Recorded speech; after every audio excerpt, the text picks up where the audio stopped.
CTET 82 marks वाले अभ्यर्थी निश्चित रूप से इस वीडियो पर आप ध्यान दें।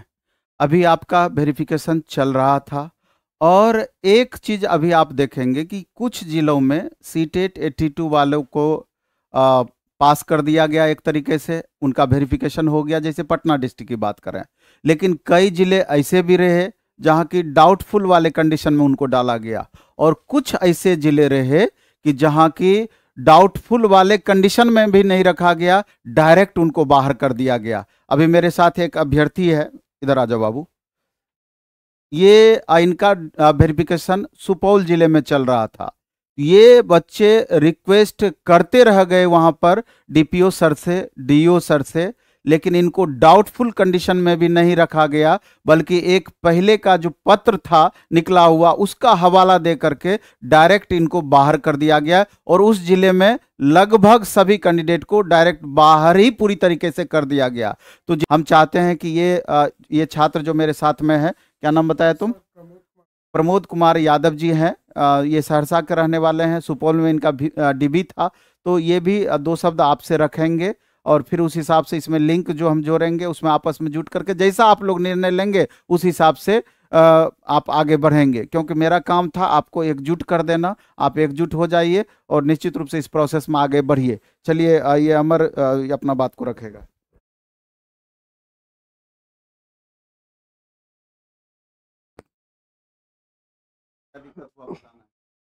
सर, मैं गया था सुपौल डिस्ट्रिक्ट में, मेरा डीवी था 22 तारीख को 3rd स्लॉट में। लेकिन पहले वहाँ पे अटेंडेंस हुआ, उनके बाद बायोमेट्रिक हुआ, फिर उनके बाद हम लोग को बोला गया कि जाइए आप डीवी कराइए। तो काउंटर नंबर 1 में मैं गया, तो पहले आधार का ओटीपी उन्होंने लिया, फिर उसके बाद एनसीएल लिया, और उनके बाद वो बोले कि सीटेट का मार्कशीट दीजिए या सर्टिफिकेट दीजिए। तो मैंने दिया उनको। तो वहाँ जो मतलब क्लर्क थे वो जाके डीओ साहब से पूछने चले गए कि सर 82 वाले को करना है या नहीं करना। तो डीओ साहब एक लेटर निकाल के रखे हुए थे, उससे फिर वो मोबाइल में कैलकुलेट किए और उनके बाद वो बोले कि नहीं करना है। तो फिर हम लोग वो हमारा सारा फाइल वो रिटर्न कर दिए वहाँ से। हाँ, रिक्वेस्ट भी बहुत किए लेकिन रिटर्न कर दिए। फिर हम लोग अंदर गए डीओ साहब के केबिन में, वहाँ पे सर से हम लोग रिक्वेस्ट किए कि सर सारे ज़िले में ले रहे हैं सर, डाउटफुल में भी आप सर हमें कर दीजिए कंसीडर। तो बोले नहीं, हमें करना ही नहीं आपका। हमने फिर डीओ साहब के पास गया तो वहाँ भी हमें वही मिला, बोले नहीं हम नहीं करेंगे आपका। तो अब हम लोग अब कहाँ जाएं, कुछ समझ नहीं आ रहा है सर, अब क्या बोले हम। मतलब इतना तैयारी करने के बाद भी आज हम लोग मतलब दर दर की ठोकर खा रहे हैं सर। क्या करें, सबको अब एक साथ आना होगा और तभी कुछ इसमें हम लोग को पॉजिटिव मिलेगा। भाई सब आइए 82 वाले जो प्राथमिक में हैं, जूनियर में हैं, तभी हम लोग एक प्लेटफॉर्म में आके नवीन सर से भी हम मिले और मतलब सर भी बोले कि नहीं होगा, सब होगा। सर भी सपोर्ट में है और सर के हाथ हम लोग के ऊपर है, कुछ भी सब कुछ अच्छा होगा। बस सबको एक साथ आना होगा ताकि आगे भविष्य में भी हम लोग को 82 को लेके कोई प्रॉब्लम ना हो।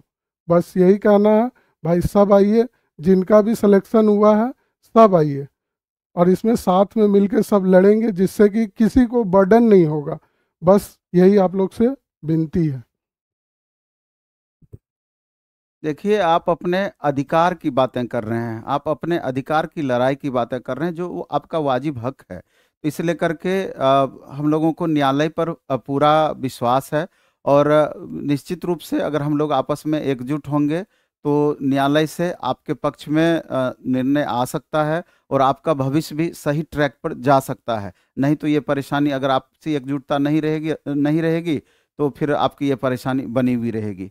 तो निश्चित रूप से इस टेलीग्राम चैनल में आपस में आप लोग जुड़ जाइएगा या